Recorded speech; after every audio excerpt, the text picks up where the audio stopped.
असद के परिवार वाले किसी न किसी पाकिस्तानी या बांग्लादेशी टेररिज्म ऑर्गेनाइजेशन से युक्त हैं और जिसकी फंडिंग पर खोड़ा में इतना बड़ा घटना असद के द्वारा पाकिस्तानी या बांग्लादेशी टेररिज्म ऑर्गेनाइजेशन ने करवाया है, ताकि बाकी मुसलमान युवक जो हैं, जो जेंजी ग्रुप के हैं, जो मिलेनिया ग्रुप के हैं, वो असद की तरह जाहिद बने। असद की बहन को बुलाना चाहिए थाना में, बार बार बुलाना चाहिए, पूछना चाहिए कि सूर्या के साथ तुम्हारा शारीरिक संबंध था कि नहीं था, सूर्या ने तुम्हारे साथ इंटरकोर्स किया था कि नहीं किया था। लोग बचने के लिए अपने घर की बहू बेटी को भी की इज्जत भी दाव पे लगा देता है। इनके लिए तो बहू बेटी की कोई इज्जत होती ही नहीं है। खोड़ा मामले को लेकर लगातार हमारी रिपोर्टिंग जारी है और अब मैं दो पहलुओं को लेकर बात करूंगा। पहला पहलू ये है कि इस मामले को लेकर जब वहां हम रिपोर्टिंग कर रहे थे तो तमाम ऐसे मुस्लिम समाज के लोग थे जो सामने नहीं आ रहे थे, बोल नहीं रहे थे। इवन कि जो घटना हुई सूर्या के घर भी कोई मुस्लिम समाज के लोग वहां नहीं गए, सांत्वना भी प्रकट नहीं की। तो उस जगह पे नाज़िया इलाही खान कल पहुंची और वहां लोगों से मिली, ये भी मुस्लिम महिला है, फिर ये कैसे वहां चली गई। दूसरा पहलू इसमें ये है कि वहां जैसे एक साजिद रशीदी है, इसके अलावा कुछ और लोग थे जो इस मामले में ये कह रहे हैं कि जो सूर्या है उसका संबंध जो हत्यारोपी है उसकी बहन से था। हालांकि ये सरासर झूठ है, क्योंकि वहीं पे कुछ लोग ये भी कह रहे हैं कि उसकी बहन पहले से शादीशुदा थी। इन सब मामलों पर बात करते हैं। मैम, पहला सवाल ये है कि आप भी एक मुस्लिम हैं, जब वहाँ के मुस्लिम वहाँ के होकर जाने से वहाँ डर रहे हैं, माइक पे बोलने से डर रहे हैं, आप कैसे वहाँ चली गई? कि मैं एक संवैधानिक महिला हूँ, इस देश की महिला हूँ। मेरे लिए कुरान जो है वो सिर्फ एक साधारण किताब है, और इस्लाम जो है वो एक रिलीजन है जिसमें मेरा जन्म हुआ है, और जिसके लिए मैं अपने आप को बहुत दुर्भाग्य भी समझती हूँ कि इसमें क्यों मेरा जन्म हुआ। एक संवैधानिक महिला होने के नाते और एक माँ होने के नाते, क्योंकि मेरा भी 16 साल का बेटा है, एक माँ होने के नाते, एक माँ के दर्द को बांटने के लिए, उसके आंसू को पोंछने के लिए मैं वहाँ पर पहुँची थी। मुझे बहुत आश्चर्य तो नहीं है कि खोड़ा में और पूरे गाज़ियाबाद में जितनी भी मुसलमान माएँ हैं, उन्होंने उस माँ के दर्द को बांटने की कोशिश क्यों नहीं की, क्योंकि बेशतर जो मुसलमान महिलाएं होती हैं वो बेसाधने होती हैं, और अश्लीलता तो इनके दिमाग का नशा होता है। इनका होता है, ये खुश रहती हैं। इनका चाचा मामू देता है घर के अंदर, ये खुश रहती हैं। ये 10 बच्चे पैदा करती हैं, ये खुश रहती हैं। मौलवी मुल्ला इनको बुरे गलत तरीके से छूछाप करता है, ये खुश रहती हैं। लेकिन जब ऐसी संजीदगी वाली कोई घटना होती है तो एक माँ का जो एक रोल होता है, जो एक माँ का एहसास होता है, इस पर भी ये खरी नहीं उतरती हैं। तो आप सोचिए कि ये कितनी ख़तरनाक मुसलमान माएँ हैं, कितनी ख़तरनाक हैं, और ये देश के लिए, समाज के लिए, हिंदू समाज के लिए और आसपास के लिए भी ये कितनी ख़तरनाक माएँ हैं। मैं एक साधारण माँ हूँ और मुझे बहुत तकलीफ़ हुई, क्योंकि मैं पश्चिम बंगाल के दौरे पर थी और मैं जैसे ही एयरपोर्ट लैंड की, मेरी गाड़ी सीधा खोड़ा रुकी है। मैं घर भी नहीं आई हूँ, मैंने एक खतरा पानी भी नहीं पिया।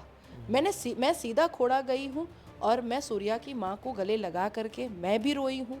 वो तो खैर रोई है क्योंकि उसने अपना औलाद खोया है।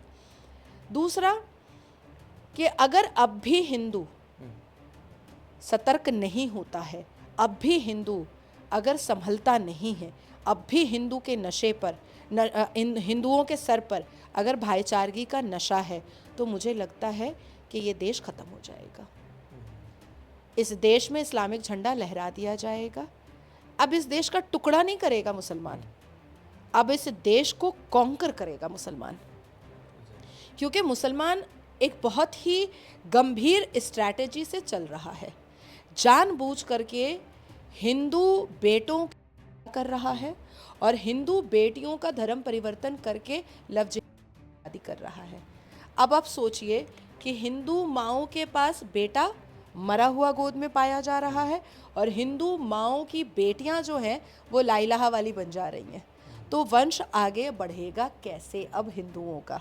आप समझ रहे हैं कि गजवाए हिंद की स्ट्रैटेजी तलवार से तो हो रही है, पर दिमाग से भी हो रही है, दिमाग से भी हो रही है। तो ये जो लिबरल हिंदू है ना, जो वीडियो बनाते हैं कि मेरे रूहानी मुसलमानों, सारे मुसलमान ख़राब नहीं होते हैं, अरे नाजिया को देखो, मुसलमान हर वक्त मुसलमानों को कोसती रहती है, ऐसे ऐसे लिब्रांडो हिंदू के घर में घुस करके, ऐसे ऐसे लिब्रांडो हिंदू का पैंट उतार करके उसको पीटो और उसको याद दिलाओ कि तुम हिंदू हो, तुम्हारा नहीं हुआ है, और अगर इस देश के सनातन को, इस देश को, धर्म को बचाने के लिए सक्षम नहीं हो तो कम से कम मुंह से तो क्या वहाँ के मुसलमान जो नहीं गए, तो क्या इसके पीछे भी कोई स्ट्रेटजी मानती है क्या? जो देखिए, नहीं गए, जो नहीं जिनको ये भी, जाएंगे। जिनको पता भी नहीं है कि घटना हुई है, ऐसे तमाम मुस्लिम समाज के लोग हैं जिनको तो वो कह रहे हैं पता ही नहीं है क्या हुआ था। अब बताइए। लेकिन लेकिन आयतुल्ला अली खमनेई के लिए पता रहता है। हाँ, वो पता रहता है। इनको इनको देश में, दुनिया में जहाँ पर भी मुसलमान का कुछ होता है इनको पता हो जाता है। इनके पास पैसे भी अरबों रुपए आ जाते हैं भेजने के लिए। बांग्लादेश में और गाज़ा में और हम्मास में भारत के मुसलमानों ने अरबों खरबों रुपया भेजा है, अरबों खरबों। मेरे पास उसका पूरा प्रूफ है। जी बिल्कुल। लेकिन सूर्या की माँ का आंसू पोंछने के लिए इनको पता ही नहीं था कि सूर्या का असद ने कर दिया है। देखिए, मुसलमानों से ज़्यादा चतुर चालाक, मुसलमानों से ज़्यादा बदतमीज़, मुसलमानों से ज़्यादा होशियार और मुसलमानों से ज़्यादा डबल स्टैंडर्ड वाला कोई नहीं हो सकता, कोई नहीं हो सकता है। अच्छा। जब नासिर खान खादिर खान एक NRI महिला करता है तो मुसलमान एकदम चुप हो जाते हैं, नहीं मुझे तो नहीं पता, मुझे तो नहीं पता, मैं तो नहीं जानता। लेकिन जब एक अवैध मदरसे पर बुलडोजर चलता है तो सारे मुसलमान बात करने लगते हैं, देखो कैसे मुसलमानों को टारगेट किया जा रहा है, देखो क्योंकि मुसलमान है ना, वहाँ पर कुरान पढ़ाया जाता है ना, इसीलिए मदरसे को तोड़ दिया, बुलडोजर चला दिया। उसके बाद फिर दूसरे दिन पता चलेगा कि किसी मोहम्मद नाम के मौलाना ने मदरसे में एक बच्ची का कर दिया। सारे मुसलमान चुप चुप चुप चुप चुप चुप, अभी चुप। उसके बाद जैसे ही एनकाउंटर होगा उस मौलाना का, असल में वो मुसलमान था ना, इसीलिए उसका एनकाउंटर हो गया।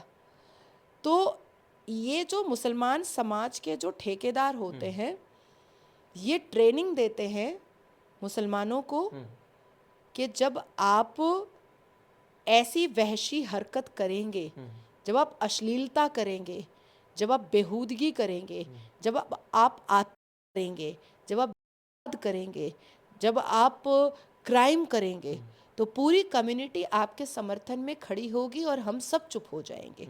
और जब आप पर कानूनी कार्रवाई होगा तो हम सब एक नैरेटिव क्रिएट करेंगे कि मुसलमानों के खिलाफ ये सारी चीज़ें चल रही हैं, और ये सब कुछ तय होता है देवबंद में। अच्छा। ये सब कुछ जमायतुल उलमाए हिंद में तय होता है। और ये इसको स्प्रेड करवाया कैसे जाता है? जो मुसलमान जो मेंबर ऑफ पार्लियामेंट है, नेता है, मंत्री हैं, उनके मुंह से ये स्प्रेड करवाया जाता है ये सारी साजिशों को। वहाँ के मुसलमानों का ये भी कहना है कि जो मदरसे तोड़े जा रहे हैं उस पर भी वो लोग सवाल उठा रहे हैं। दूसरी चीज़ की जो बुलडोजर कार्रवाई की बात हुई कि असद के घर को बुलडोजर तोड़ा जाएगा, तो इसका भी वो विरोध कर रहे हैं, कह रहे हैं कि आरोपी का इनकाउंटर हो चुका है, फिर उसके परिवार को क्यों निशाना बनाया जा रहा है?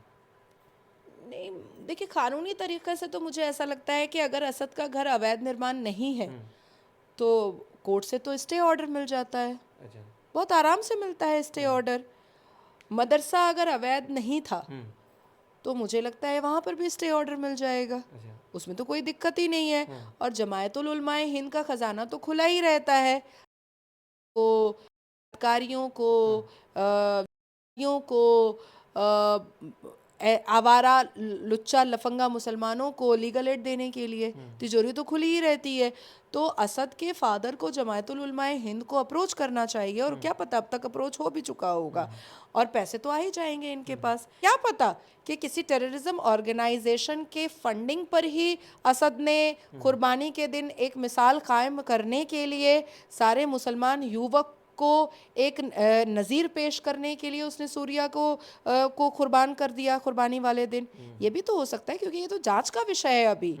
आखिर मदरसे में ऐसी कौन सी बड़ा शिक्षा मिल रही थी असद को, जो असद ने इतना बड़ा क्राइम कर दिया?